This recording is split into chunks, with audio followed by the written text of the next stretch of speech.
Hey guys, welcome back to Monumental. I'm Evan Holladay, your host here, and I'm excited because this week we're going to be doing another mashup episode. This one will be a little unique from the last ones we've done, but in this episode we are going to dive into quite a few guest experts that have come on the show previously and talked about their specific niche within real estate. And I really wanted to dive into this because I know a lot of people out there that are trying to get into real estate or wondering what their next steps are. This podcast episode is for you. It's also for those that are in real estate but want to learn a specific niche or want to get some advice from some people.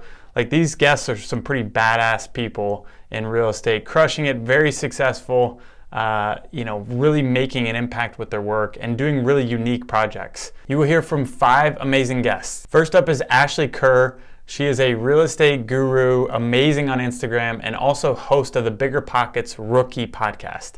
She's crushing it on there, by the way. Go check that out. Next, we'll hear from Ryan Groene, who has had massive success within mobile home park investing and really providing another form of affordable housing. Then a friend of mine, Meg Epstein, based right here in Nashville.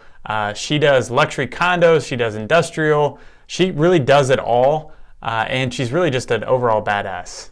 Followed by Bruce Peterson. He is known as the apartment guy, and he does large-scale multifamily syndications throughout Central Texas, and he's been doing amazing work as well as being a best-selling author. And finally, Cole Hatter, an amazing guy. He's an author, an award-winning speaker, an entrepreneur, and a multifamily investor as well as single-family investor. So stay tuned for all of these amazing guests about to come on the show. And finally, if you enjoyed today's episode, please make sure to screenshot this episode, share it on social media, and tag me. It's just at Evan Holladay. That would be amazing. All right, guys, enjoy today's episode.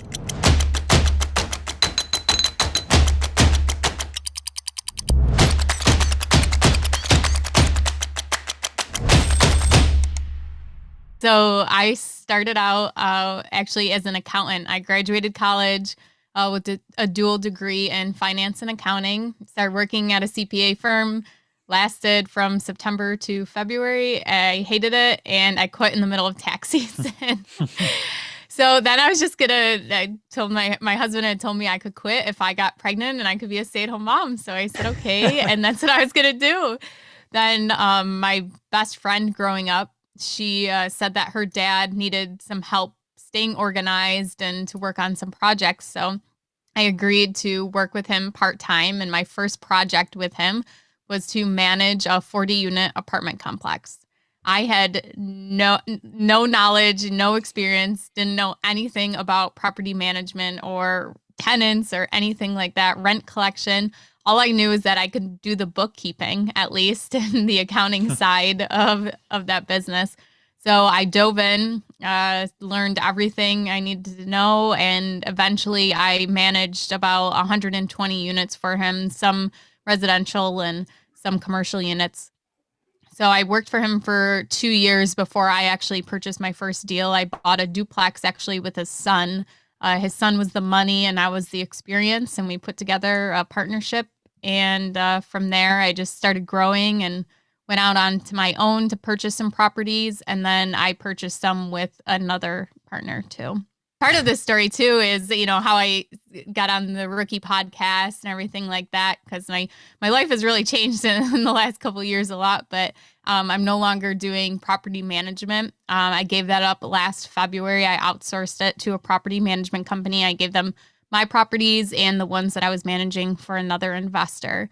But 2 years ago, so I think in June 2019, I started an Instagram account with just, pictures of my real estate journey. And we had also gotten debt free and started sharing all of that. And it's also, I love to share and I love to help everybody, but it's also so inspirational to me too, as seeing other people on social media, connecting with other people. And I learned so much from the people I've met online. It's amazing. And I know that if I hadn't created that social media, I probably wouldn't have the motivation that I do today. And that's the same with Bigger Pockets. I didn't find them until about 2 years into my investing journey. And after I found them, I tripled my portfolio in a year and a half, just from talking with other people on the forums and learning different ways to get money, all the creative financing and everything like that. So just going out there and putting yourself out there and telling people what you want to do,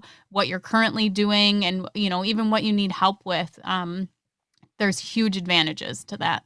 So backing up a little bit, so making that jump from accounting to property management and then property management to investing, what was that like? Like, what was that? Was that scary? Was it confusing? What would talk us through that?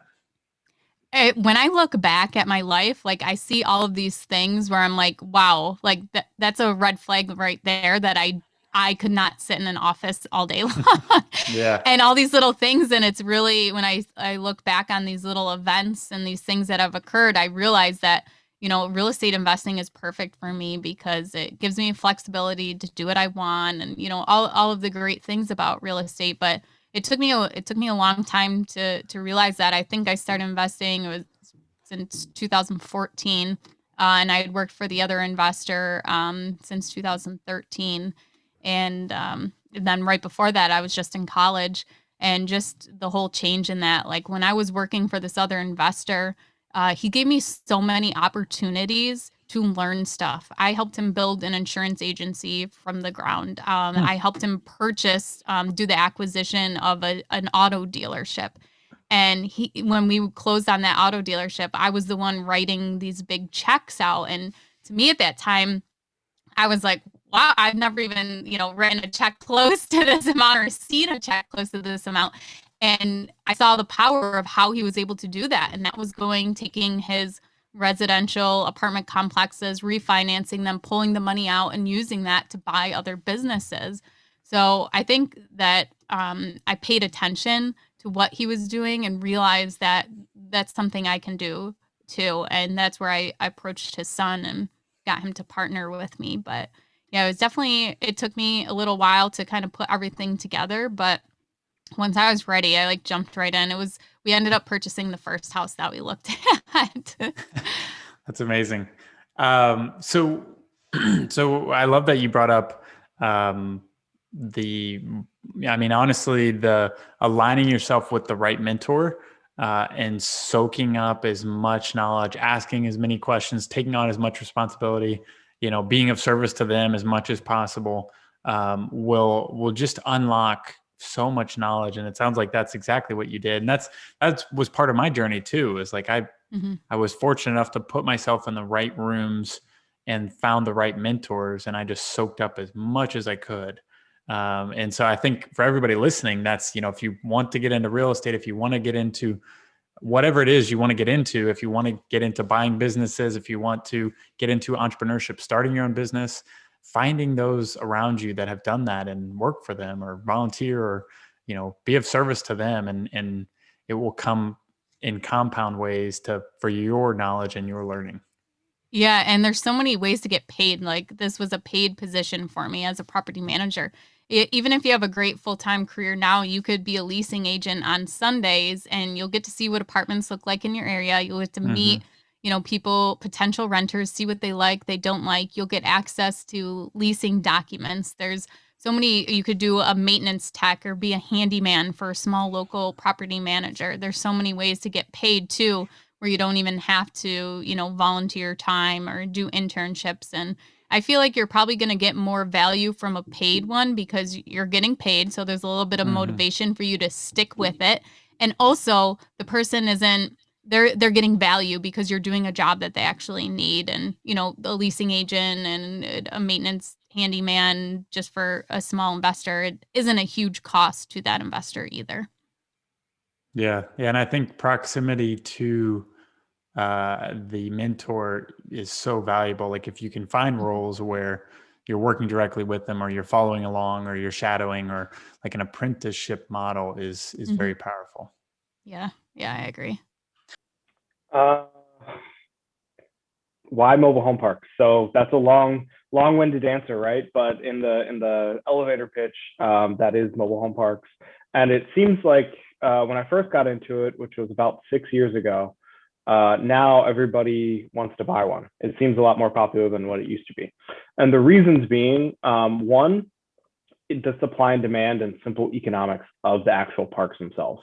So good parks in great locations, there's always going to be a demand for affordable housing in America, at least right now.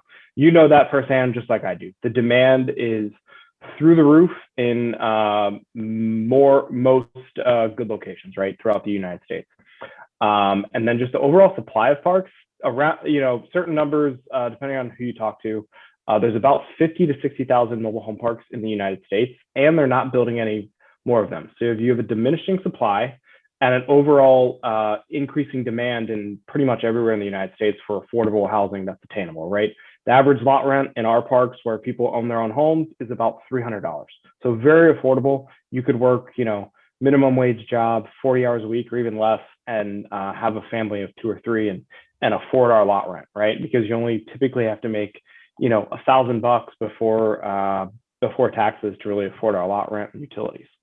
So that's number one. Number two is the overall financials and like overall just actual profitability of the parks. Typically, for every dollar of revenue we take in, we're spending about 30 to 40% of that. So your profit margins are 60 to 70% before your debt. And then also the stickiness of the tenants, meaning the term mobile home is actually probably a bad term. It's more of they're not very mobile, right? Yeah, exactly. So we're buying manufactured housing. They literally are tied down, and it costs about $5,000 to $8,000 to move and set the home. So most of our residents that own their own homes can't typically afford to move their own home. So you're not having a lot of influx of turnover, right? Our typical turnover for most of the tenant-owned homes that we have is less than 5% typically. Now, we budget for 5 to 10% just to be conservative, but typically it's less than 5%. And most of those are private sales to new individuals, and the home stays in the park. The fourth reason is probably just the depreciation. So mobile home parks are mainly land, so the depreciation schedule is about 15 years.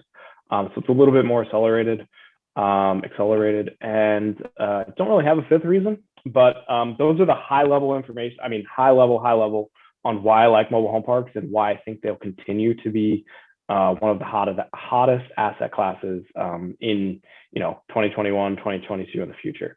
I wish they would start making more. It would kind of solve some of our affordable housing crisis that we got going on, as you and I know firsthand. But just like most people, I don't necessarily want a mobile home park in my backyard, and a lot of that unfortunately still goes on in America, and it's a big hurdle to get over. So typically what we do, we're typically buying, so in the park world, there's 1 to 5 stars. So 5 stars has all the amenities, clubhouse, pool, playground, shuffleboard, all that fun stuff that your grandma probably lived in Florida, right? That's what you're thinking when you're thinking 5-star park.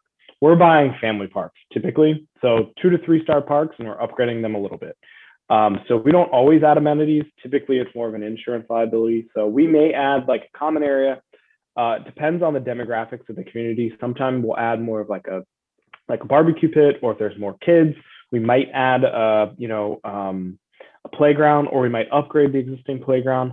But typically what we're doing from an upgrading standpoint is we're upgrading units, we're upgrading infrastructure, we're upgrading the roads, because if we own the roads, because believe it or not, a lot of times, an upgraded road, people just want smooth roads, even in the city, right? You and I want smooth roads, and yep. living where I was from and where I lived in Cleveland, those roads are atrocious, and they're terrible.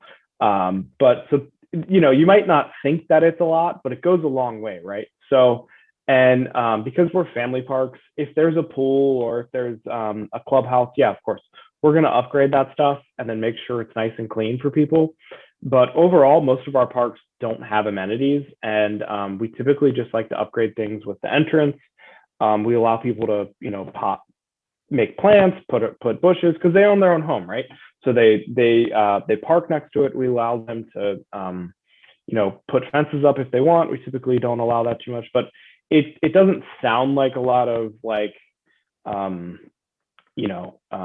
lot of value per se, right? To a lot of people that maybe necessarily think about it, right? Because because you and I might want something different than what they want, or somebody else might want something else.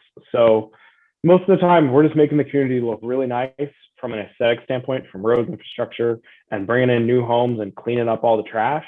And then that goes a long way, believe it or not, in my opinion. And as far as you guys do, everything you do is you just own the lot, not the actual mobile home park on the lot. Is that right? So, there's two business models typically, and there's also a hybrid and mixture. So when somebody says a tenant-owned home or a park-owned home, so park-owned homes are community rentals, right? Mm-hmm. Typically, the owner owns them and they rent out the mobile home, and it's a true rental scenario. And if you bought a 100-unit park-owned home community, it'd be like buying a horizontal apartment complex because you have 100 rentals, 100, AC units, all that stuff. So typically, in order to scale efficiently within the mobile home park realm and make use of the efficiencies with the just owning the land, where you're not necessarily in the toilet changing business, a lot of people sell them off as quick as possible, try to go to third-party financing to where they're not having rentals per se, because it's less management headache in most scenarios. Because the benefits of having a mobile home park is just owning the land, and people just pay you space rent to park their mobile home there, and you provide typically like the utilities, and you can even we bill back for those typically, or the city or township might directly bill the residents themselves. So yes, in my portfolio, we are, I don't know the exact numbers, but we try to get rid of all the homes as quick as possible. And we want a fully tenant-owned home community where the resident are homeowners. They typically, when I go into a community, I want pride of ownership, right? I want people to mow their grass, take care of their outside, not have junk laying around, not have, they're proud to live there, right? Because it's their slice of housing. They might not be able to afford the $300,000 or $400,000 home, and this is their piece of reality, and they don't necessarily have to live in, maybe a D-class neighborhood where there's maybe a slumlord or where they got neighbors and stuff like that. A mobile home, living in a mobile home or an apartment, I would put living in a mobile home versus an apartment community any day of the week for our residents, because they can park by their door, they got their own house, and they can do what they want within their four walls, and they can make it how they want, they can rehab it, they can also do what they want on the outside as well. So it doesn't sound like a lot to a lot of people, but believe it or not, most people that there's nothing wrong with living in apartments. I live in an apartment. But most people that live in the mobile homes would, price point wise, they would rather live in a mobile home. So, yeah. So, when I was in school at UCLA, I was going to be a financial analyst, which is kind of the typical route, but I graduated in 2008 and I spent senior year in Barcelona and realized that I just really loved architecture, and I wasn't super, excited about going back to, my first job and being an analyst and just living in spreadsheets. So I got a job by going by some job sites in Bel Air, which was near my school, obviously. So I got hired as a project manager and put on the job sites with a bunch of, like 50 guys every day and eating out of a Mexican food truck for lunch and did the whole. That's awesome. Yeah. And I really learned a lot about construction and how things are built and civil engineering and important fundamentals, I think. And then when the market started to change in 2012, that was in Los Angeles, I moved to San Francisco and started doing my own developments with a few partners. Again, in high-end residential. But these sites were, these are 10, 20, up to $60 million homes. So almost commercial size, and actually a lot more complicated than a typical building here. Wow. So when I moved here, I realized that wasn't going to be a good business model because there's not $20 million homes here. So there's a few, but not as many as on the West Coast. Yeah. So I did the CCIM certification program, and I really am a fundamental believer in that.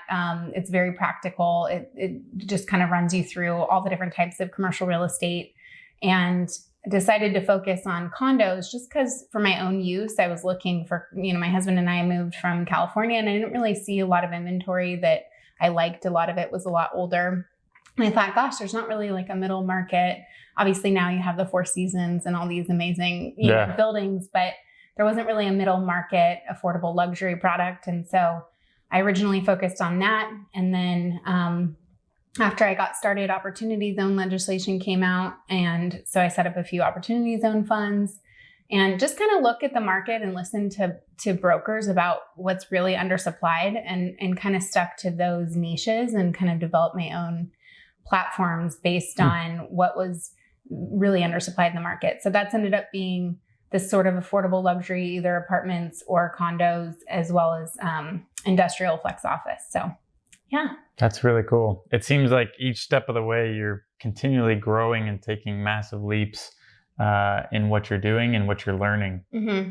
Yeah, always. and so going back to kind of the beginning, because I didn't know the scale or the magnitude of which you were building custom homes. I mean, that's pretty amazing, building $10-20 million homes.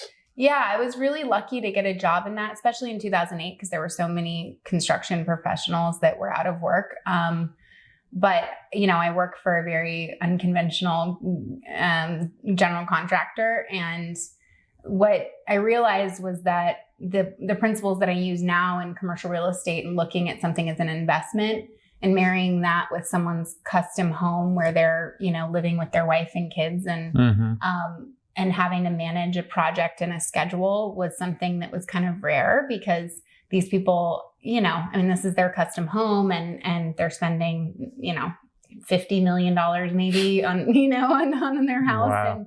And it took a lot of various consultants and budgeting. And one house would have, now maybe I have a structural engineer and an architect and the typical players, but and something like that, I had, beehive consultants and, Christmas tree lighting consultants and the Lakers, the guy that does the Lakers consulting on the gym for the, like just all these crazy characters. So wow. It kind of gave me a really good background in working with people and understanding, budgets and schedules. And so that's interesting. It's actually a lot easier what I do now. Yeah, I was going to say, like, you're dealing with a very emotional client and a very particular client that is very specific in their vision. And sometimes they don't always know what they want or don't transition that over to what, getting that information to you. Right. I was very lucky. My first client, or the client, I was working for, he was a real estate developer himself, and he made a lot of, money in real estate development, actually in mobile homes randomly. And he was like living in this French chateau in Bel Air, but he taught me a lot. He was a very down to earth guy, self-made accountant, lawyer, and he just taught me a lot about insurance and building. And so he kind of mentored me a little bit, which was great. How did you find your way into each phase of like going into building $50 million homes, and then also above and beyond that, like finding your way into these new spaces and finding mentors? How did you go about that? Yeah, well, once I got to Nashville, people are so friendly here. I don't think I could have done or scaled up nearly as much as I have in an environment like California. So I think for me, like when I've gone and launched a vertical or tried to do a new asset class, I've found I've assembled the right team. And so when I first started, Jared Bradley is a local architect here, and he was from California, and we had a very similar design aesthetic. We still do. We have a lot of projects going together, but he was a design builder, and, I was able to work with him, and he understood a lot that I didn't. And that kind of, launched the beginning of how I understood commercial real estate investment. And just coupling that with, what I learned in CCIM. And then I did the same thing on industrial. I partnered with a much more experienced developer in industrial when I first started that platform. And that kind of gave me the leverage to, understand the asset class and then build from there. So what was your first project, your first commercial project? So you move out to Nashville. You've decided you want to get into commercial. What was that first project, and how did that come about? Sure. So I was living in Germantown with my husband at Worthen Lofts, and I'd run a lot along the river. And I thought, gosh, why is there just nothing on the river in Nashville? Mm-hmm. And you talk to local people and they thought, well, no one wants to live on the river in Yeah. Nashville. And I'm like, well, I'm from San Francisco. No one wants to be on the water. It is weird. Side note, it's like every building in Nashville like faces away from the river. I know. And I thought, you go to cities like Chicago and it's like pretty inevitable that is going to be desirable at some point. Like someone's going to want an urban environment, but to be facing the water. So I found a site on a run again, which is how I got my first job. So I'm not a huge runner, but I always like, kind of getting my space by running. And I found a site that said for sale by owner, and it was on the water. And I met the guy, and he was a developer kind of that had designed a project, and he basically needed funding for it. So I was like, oh, well, I can get you funding for it. And I didn't have any contacts or any money or anything, but I kind of had to wing that and figured it out. And anyways, it did end up being a bit of a disaster, but the long story short was that I ended up buying him out. And I always loved finance, and it's still my favorite thing is raising capital and putting the capital stack together. But inevitably, when you do that, you have to be responsible for the asset because these are your investors. And so I ended up taking over that project, and I had to redesign it because of costs and whatnot. It's actually finally being built now. It's almost done. I'm so excited, and it's going to be, I think, very well received. But that was my very first project, and I kind of had to figure out the development aspect because I had invested in it and, needed to make it go right. So that was my first foray. And then, but while that was happening, I was, building more relationships, and I completed the Illum condos, which is a 77 unit condo building in the South Gulch neighborhood. And again, I just kind of looked at Nashville, and I looked at where the trendy neighborhoods were, Wedgwood, Houston, downtown, the Gulch, and tried to connect the dots for what's in between there and go, okay, well, obviously these neighborhoods are going to close in at some point. Yeah. So, and I wasn't trying to sell, Gulch prices. So I kind of stuck to that, again, middle market that's a walkable and had, appealed to the millennial demographic. My style is very modern, and that worked out well in that first project. And, I had some great partners to help me get that out of the ground, and it was very successful and profitable. So just kind of went from there. I love that. Yeah. As far as convincing private equity to work with you. Yeah, don't ask me that. I don't know how that worked out. In the beginning, I just had, I found the right person at the right time, but I did a lot of calls. I mean, I cold called probably 200 or 300 different groups over the course of 3 months to to get my first deal funded. And, it happened to be the right group at the right time, looking to invest in Nashville and kind of the right check size. And now I understand a lot more what that landscape looks like, because I know most of the players. I mean, you have at the very top, like a Blackstone that does, wants to place $50 million in equity or $100 million or, and then you have, smaller high net worth, and then you have family office and that whole spectrum. And I really didn't know what any of that was until I kind of went through the lessons over the years of talking to different groups and understanding the difference between, like an investment banker type broker that's going to try to bring equity versus a direct to private equity deal, or, That's really interesting. Yeah. I think that's a great point, what you said, calling 200 to 300 different either private equity, family office, whatever it was. That's amazing. That's a lot of work. And I think that speaks to what it takes, especially when you're getting started in anything. You have to first understand who your core audience is, like with the private equity, like what do they want? What are they looking for? What makes them happy? How can you make their life easier? And you only get to that level of understanding by kind of putting yourself through the ringer, like dialing for dollars, making relationships, asking lots of questions. And knowing that it's not just going to hit on the first call you make or the 10th call. It may take 200 to 300 calls. And the group that ended up funding my first deal, I think it was like the 10th time. And I got like finally got through to an analyst there that doesn't work there anymore, but he was like, no, we're not interested. And I just was like, no, I think I can get the lead guy interested. And I just kept calling him, and like, it was on the 10th call. He's like, fine, I guess I'll, jump on a flight and head down to Nashville. I was like, okay. And then show him around. So it really is about perseverance. And I think that's where I see a lot of entrepreneurs just not, you can you're like 90% there sometimes, and you just have to keep going. And like kind of right when you want to give up is kind of when you need to push through. Yeah, Syndicator, based in Austin, Texas. Been syndicating for about 8-9 years. To date, have syndicated 1,108 units.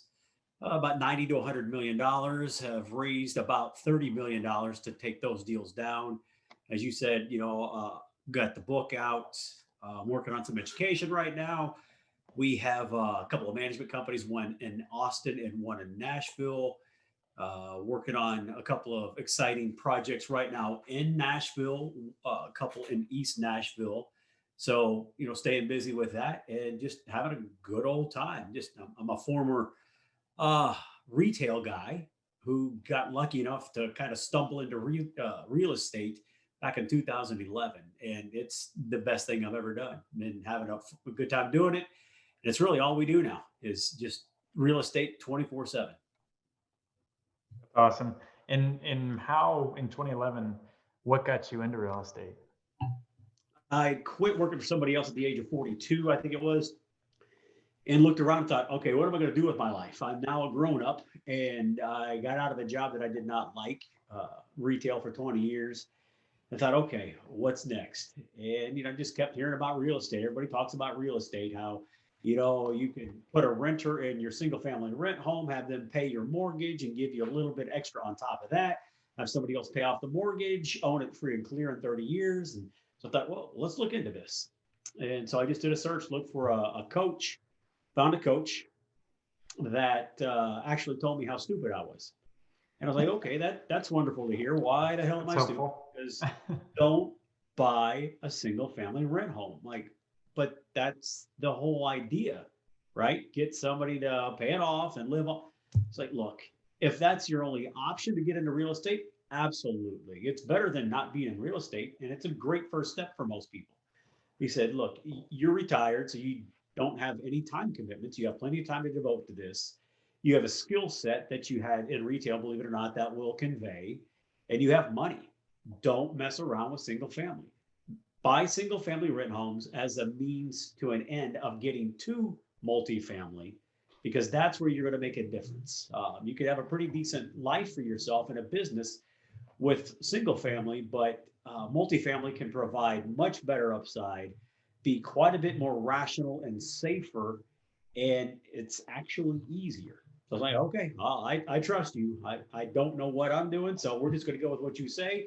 I followed their advice, and they were absolutely right. That's amazing. Yeah, I think a lot of people fall into that trap, or maybe don't even realize that they're going through that process of starting in single family, and then they do 20 or 30 houses.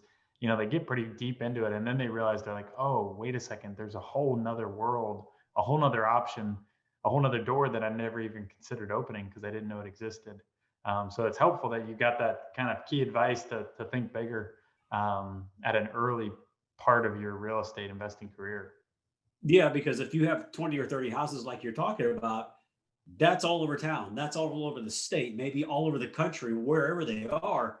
I'll buy a 100-unit property and have all 100 units in one spot.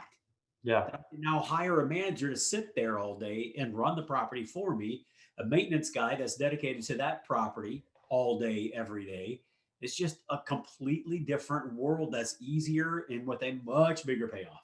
Yeah, exactly right. Yeah, I think that just having that ability to, I think when people realize they're like, oh, wait, I can have, if you get up to 100 units, you can have 3, 4, 5, 6 people on site full time, from leasing, management, maintenance, cleanup, unit turns, everything is there. And their full-time job is taking care of your property and making sure that it cash flows. Instead of you having to think about that, or you hiring somebody to drive all the way around town, like you said, Bruce, it's night and day compared to owning multifamily cash flowing properties. So one of the biggest things we've ever done is on one of our more working class properties that we've ever owned. We've since sold it, but it's in a very working class part of Austin, kind of a rougher area, very lower socioeconomic area. These people just struggle to put food on the table and pay their bills. Well, so what we decided to do the very first year we took over, my wife had a great idea. Let's do a school supply drive. So we reached out to all the people that live on the property and said, give us a list of all of your, I think it was all of your elementary and middle school, junior high kind of age group kids. Tell us where they're going to school. And so they did that. Then we went to the schools and said, I need the list of school supplies that you are requiring of the students this coming school year. So we went out to Walmart and we went to Amazon and Target and bought everybody's backpacks. We bought Walmart, a couple of locations of Walmart, totally out of backpacks. Because on a 120 unit property, you would have never expected there to be 87 freaking kids, but there were. So we had to buy a lot of school supplies. But, it was our way of thanking them basically for living there and trusting us with the place they live. So it was about $20 to $25 per student. We fed them for the day. We set up in a vacant unit. So we gave them some pizza, some waters and Gatorades and soft drinks. So they came in, they got their backpack, then they went into another room and they got the supplies to put into that backpack. And then they walked out with food in their hands and all the supplies they needed. So that was part of the community thing, right? They saw that these people really care about us. That was really cool that they did that. And then another thing at the same property, we did a Jackson Pollock painting day where we had the mothers usually bring their children in to do splatter painting on canvases. Because again, my wife, she's a very smart person, right? Very creative. She thought, I need art for the office and for the laundry room, and I don't have the budget for that right now. So what can I do? So she went out and just bought some blank canvases, had the kids come in and splatter paint. The parents started splatter painting too. They were having a ball. Again, we provided food while they were there. But what it really did, it didn't just provide us with art for our property. On this property, we have about 10% of the property is devoted to refugees. We work with a nonprofit that places refugees fleeing dangerous situations. And so when they come to our property, they don't speak the language, they don't speak English, they don't speak Spanish, and they have a hard time assimilating. So the children are kind of picked on, they're kind of bullied sometimes because they're different, right? So after this event was held, they got to meet each other and they started having fun splatter painting with each other. The next school day, which was probably, I think that was on a Saturday. So that Monday, a few of them started walking to school together. So we took a situation where there was maybe some even hostility on the property. So a lack of understanding of each other. Well, now they all became friends. And again, that's community. People don't want to leave if they know their neighbors and they like their neighbors. If they don't know and like their neighbors, they don't care. I'm going to go the cheapest place I can find because I have no emotional connection to this place.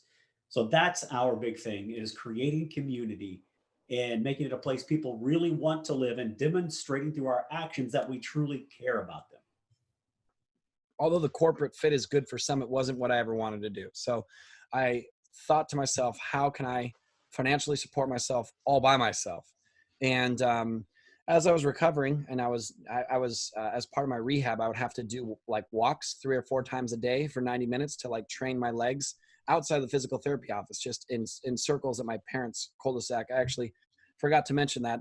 Probably goes without saying that I was so injured afterwards I couldn't care for myself. So I had to move back in with my parents. So here I was, this firefighter living on my own, independence, living my career, my dream job, and back home with mom and dad being spoon-fed and carried to the toilet immediately after that accident. So a few months later, as I'm making my rounds in their cul-de-sac with my little walker, getting my legs strong, the neighbor's house was beautiful. My parents live in a great affluent area of Orange County at this time, still do actually. Same house. And the neighbors were real estate people. And so I asked the wife one day, like, what do you guys do? And she explained that she was an agent and her husband was an investor. And I looked at their lifestyle, and yeah, they had the cars and the big house and stuff, but they had freedom. They were always around. My parents would leave in the morning and they wouldn't come back till dinner time. they were in and out of their house all day. 2 o'clock in the afternoon on a Tuesday, she's out there playing baseball with their kids. So I just saw a level of freedom that none of the other neighbors had. And that was where it clicked for me that, if I wanted to be financially independent, real estate's probably the vehicle for me, because I could figure out how to do that in a way that I would be able to pay for myself. And regardless of any physical limitations, I could do that. So I first became a residential real estate agent. I went and got my real estate license and thought that I would be Johnny Realtor, listing homes on the weekends, doing open houses, it. And I accidentally ended up in a workshop very much like the one I just saw you in. It was a 2-day real estate training. And I assumed that anybody that did real estate did the same thing. So being a brand new realtor, I thought I was going to learn how to be an even better realtor. I accidentally ended up in actually a real estate investor training. And so started learning very quickly that there's a difference between earning commissions and earning profits. And I realized that even if I started listing multi-million-dollar homes, my income would be limited on that 2.5-3% commission on whatever it sold for. Where if I was the investor, my income limitations would be limitless. And so I decided right then to no longer be an investor. And I started fix and flipping homes. And I was exclusively making money in residential. And then eventually my career transitioned into the multifamily arena. And that's what I still do to this day. So I started an actual real estate investment business in 2005. My car accident was 2004. Started my real estate business 2005, and I've owned it and have ran it ever since. So I now own a handful of businesses, but my real estate investment company is the one I started first, and obviously the one I've owned the longest. And my dad, who we affectionately refer to as Big Sexy, is my business partner in my real estate investment company. And he and I, for about 15 years now, it'll be 15 years this June, have been out there crushing it in real estate. So that's kind of the Cliff Note version of a 15-year journey. Now, of course, there's the ups and downs. There was the recession in there, and we can get into any of those details you're interested in talking about. But that's how I found real estate, was just out of necessity. Yeah. And then I guess I should finish the thought of why I never went back to firefighting is I wanted flexibility of schedule. Obviously, firefighting does that. And I wanted to help people. And what I found by being an entrepreneur is I have way more flexibility and way more ability of helping way more people. So although I love the brotherhood and the fire department and all of that, I'm still able to scratch that itch of being able to do what I want, when I want, with who I want, how I want, and be able to help people at an even greater scale by running my own real estate investment business and not being a firefighter for, local cities, etc. So that's where I'm at still today. That is it for today's episode. I really hope you got a lot of value out of all 5 of our guests. But if you want to hear more of each of our guests, you can hear the full length episode for each one at evanholladay.com/monumental. And with that, guys, have a monumental day.